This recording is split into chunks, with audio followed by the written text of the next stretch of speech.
두 번째인데요. 이제 두 번째 주제로 가겠습니다. 자, 세무사를 이제 합격하게 되면 어떤 커리어를 쌓아야 되는가? 우선 제 이야기 좀 하고요. 그 다음에 제 주위의 동료들 이야기를 좀 드리겠습니다. 아마 이제 교재 보시면 거기 그 안내 가이드에 있죠. 제가 살아온 길에 대해서 박건우 세무사 선배의 한마디라고 기재되어 있는데요. 저는 이제 합격을 하고 첫 번째 세무법인에 입사했어요. 세무법인 어디로 되어 있습니까? 다음으로 되어 있죠. 제가 이제 입사할 때 다음 세무법인이 우리 한국세무사였던 회장이었어요. 그래서 아마 대기업 거래소도 되게 많았고요. 저는 이제 일부러 그쪽에 갔죠. 일을 좀 배우기 위해서. 그래서 여러분들이 나중에 합격하시면 첫 번째 이왕이면 큰 세무법인에 가는 게 좋습니다. 나는 당장 기업이다. 당장 기업을 해서 기장 영업을 하고 싶다. 그런 게 아닌 이상은 브랜드 세무법인에 가서 어떤 대기업 컨설팅 이런 부분을 여러분들이 좀 하실 필요가 있습니다. 최소 2년은 할 필요가 있습니다. 그래서 요즘 세무법인도 과거처럼 뭐 연봉을 박봉으로 주지는 않습니다. 최소한 기업 이상으로는 주기 때문에 최소한 여러분들이 가셔서 한 2년 정도는 기업 세무법인에서 기업 컨설팅을 꼭 해보시기를 권유를 드리고요. 그 다음에 저는 여기서 이제 저는 2년 이상 있지 않았습니다. 한 1년 미만, 한 9개월, 10개월 정도 이제 근무를 했었고요. 근데 이렇게 근무하다 보니까 항상 그게 궁금했어요. 기업에서 자료를 받아서 세무 신고를 했는데 그 자료 데이터가 어떤 것인가 궁금하더라고요. 그리고 기업체는 어떻게 흘러가는가. 두 번째, LG를 입사를 했어요. LG 아마 실트론으로 되었을 겁니다. 정규공채로 입사를 했고요. 근데 정규공채로 들어갈 때가 제 나이가 31살이었어요. 31살. 근데 일반적으로 우리 대기업에 31살에 입사하기는 쉽지는 않을 겁니다.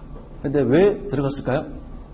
아주 좋은 학교 다닌데, 나이도 많은데, 세무사 타이틀이 있었기 때문에 들어갈 수 있었습니다. 여기 가서 이제 몇 년 동안 정말로 기업에 대해서 좀 많이 배웠고요. 어떻게 기업체가 흘러가고, 그 다음에 기업의 조직이 어떻게 되어 있고, 법인세 중심으로 좀 많은 커리어를 쌓았습니다.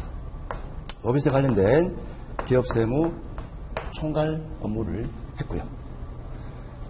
그 다음에 어디로 왔습니까? 은행 있죠? 네. 기업 세무는 제가 되게 많이 했어요. 기업 세무는 되게 많이 했는데 이제 개인 쪽에 우리 VIP 대상으로 상속이나 양도나 정해나 특정 법인 컨설팅을 좀 하고 싶었어요. 그래서 과감하게 기업을 그만두고 이제 은행으로 입사를 했고요. 은행에 저 6년째 근무를 하고 있습니다. 아마 나중에 집 오면 어디 은행에 근무한다는 게 아마 나올 겁니다. 네. 이렇게 이제 커리어를 쌓았고요. 그 다음에 플러스 기타가 있어요. 제가 이걸 설명드린 이유는 여러분들이 세무사를 합격하고 어떤 길로 갈 수 있는지 그 내용에 대해서 제가 말씀드리기 위해서 우선 제 커리어를 좀 설명을 드린 겁니다. 기타는 저도 기억 다 못해요. 네. 저도 너무 많아서 하는 일이 너무 많아서 다 기억을 못합니다. 입회사에서 뭐 강의도 하고 있고요. 여러 군데에서 온라인 세무 상담도 하고 있고요. 그다음 국가기관이라든지 이런 기관에서 또 별도의 어떤 직원들 대상으로 또 강의를 하고 있고요. 아마 이쪽에 이제 네이버에 쳐보시면 아마 제 경력의 한 반 정도는 아마 드러나 있을 겁니다. 그 말고도 되게 하는 게 많고요. 이렇게 저는 이제 커리어를 쌓아왔습니다. 그 다음에 나중에 이제 미래에는 저도 개인 사업을 하겠죠. 현재 제 나이가 이제 39 정도 되는데요. 저도 45이나 한 50대 전에는 창업을 할 겁니다. 이렇게 이제 제 커리어에 대해서 좀 간단하게 설명을 드렸고요. 그 다음에 제 주위의 동료들 한번 볼게요. 어떤 친구는 세무사를 합격하고 세무 공무원을 해서 공무원 쪽으로 취업한 사람이 있습니다. 이 친구는 자기는 아마 이제 9급이나 7급 세무사 라이센스가 있으면 가산점이 워낙 크기 때문에 한 3개월 하면 9급은 충분히 합격할 수 있습니다. 그다음 7급도 조금 더 하면 충분히 합격 가능하고요. 가산점이 워낙 크기 때문에 조금만 하시면 세무사 따고 세무공무원 쪽으로 진출한 분도 있어요. 이 친구들 특징은 자기는 급여는 관계없다. 나는 한 10년, 20년 박봉해 나는 참겠다. 근데 그 친구의 가장 큰 행복, 본인이 가장 크게 생각하는 행복은 뭐냐? 나는 평생 VIP들, 돈 많은 사람들 한번 괴롭히고 싶다. 갑질을 한번 해보고 싶다. 평생 갑의 어떤 위치를 가지고 싶다. 그런 친구들은 이쪽 세무공무원 쪽으로 진출을 좀 했습니다. 물론 이제 박봉에 좀 시달려야 되겠죠. 우리 일반 기업보다 연봉이 작기 때문에. 그렇지만 자기는 많은 돈 필요 없다. 나는 평생 남한테 아쉬운 소리 안 하고 갑질만 하겠다. 이런 친구들은 이제 세무공무원 간 친구도 몇 명 있습니다. 자, 두 번째, 세무법인에 간 친구도 있어요.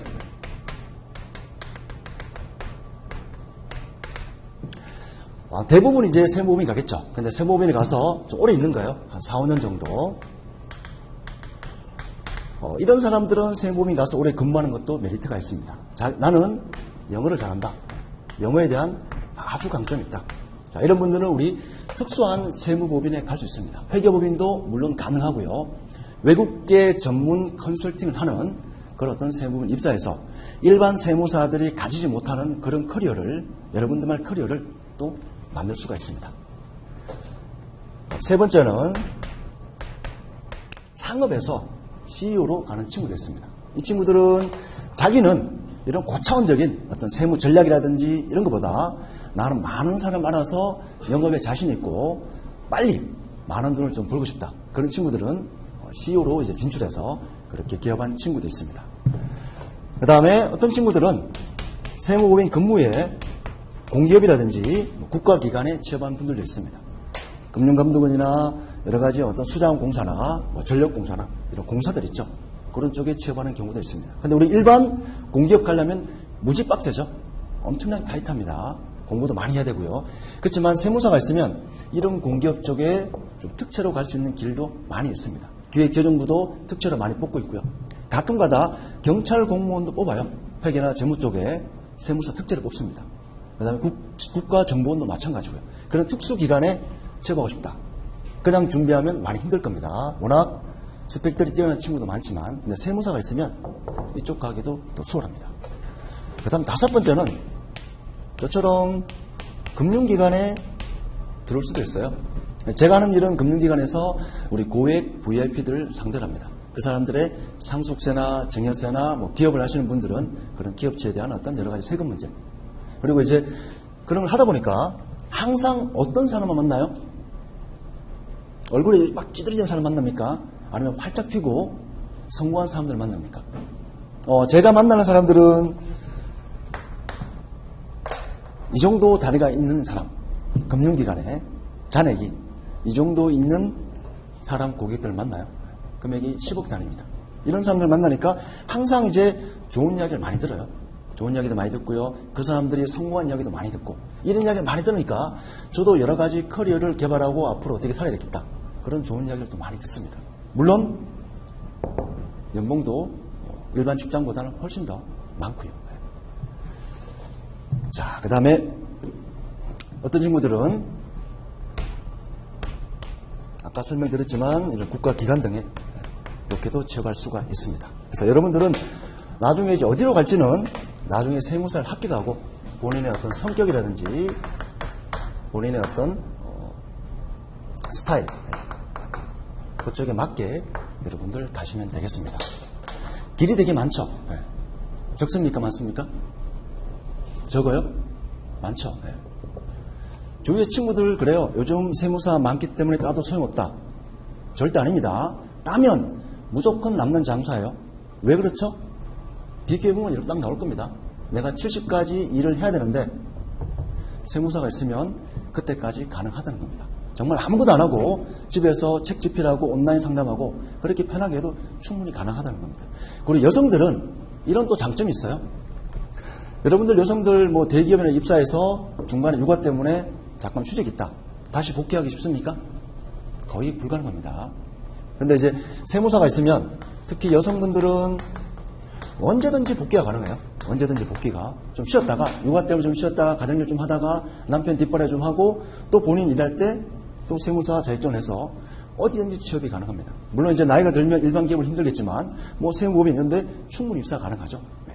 여러분들 이제 가정생활을 즐기면서 얼마든지 또 일을 할 수 있는 평생 동안 70, 80까지 일할 수 있는 자격증이고요. 물론 남자한테도 좋지만 제가 볼 때는 여성분들에게 아주 매력적인 그런 어떤 자격증이 아닌가 이렇게 또 판단이 됩니다. 질문 있습니까? 여성분들 질문 있습니까? 네. 자, 이렇게 이제 커리어에 대해서 좀 설명을 드렸고요. 자, 그 다음에 이런 어떤 여러 가지 여러분들 커리어를 만들어 갈 수 있는데 여기에다가 자격증이 하나 더 있으면 또 어마어마한 또 길이 있습니다. 예를 들면 어려운 자격증은 아니에요. 여러분들 이제 하면서 각종 금융 자격증, 뭐 보험 자격증도 있고 증권 자격증도 있고 뭐 파생상무 자격증도 있고 부동산 자격증도 있고 되게 많죠. 예. 그런 거 좀 취득하시고요. 필요하다면 AICPA도 매력적인 자격증입니다. 왜냐하면 이제 현재는 우리 이제 세무 어떤 상황도 국가 간에 계속 개방이 돼요. 그러니까 최근에 가장 어떤 이슈가 되는 게 역외탈세입니다. 그쪽에 컨설팅을 할 수 있으면 세무사를 따고 이것까지 따면 우리 KI, 한국 CPA보다 더 파워풀한 그래도 진로가 되게 많이 있습니다. 물론 이제 영어를 잘하면 좋겠지만 영어 전혀 못해도 메리트가 있습니다. 왜 그럴까요? 우리나라에 왔다 갔다 하는 시민권, 영주권자 한국말 다 합니다.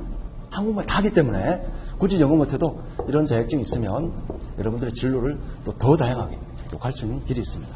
물론 그렇죠. 딴다고 인생이 보장되지는 않습니다. 자격증 딴다고 인생이 다 보장되지 않습니다. 과거보다는 더 쉽게 취득할 수 있고 공급이 많기 때문에 딴다고 다 보장되지 않지만 없는 것보다는 어마어마한 미래의 어떤 진로라든지 기회를 어마어마하게 많이 가질 수가 있습니다. 그리고 강의 같은 경우도 여러분들이 이제 충분히 할 수 있고요. 뭐 아주 이제 뭐 세무사 자격증이나 그런 고급 자격증에 대한 강의가 아니더라도 좀 쉬운 자격증도 되게 많이 있습니다. 그런 것들 하시더라도 특히 여성분들은 육아를 하면서도 강의 같은 거 하시더라도 수입에 대해서는 전혀 어떤 문제가 없고요.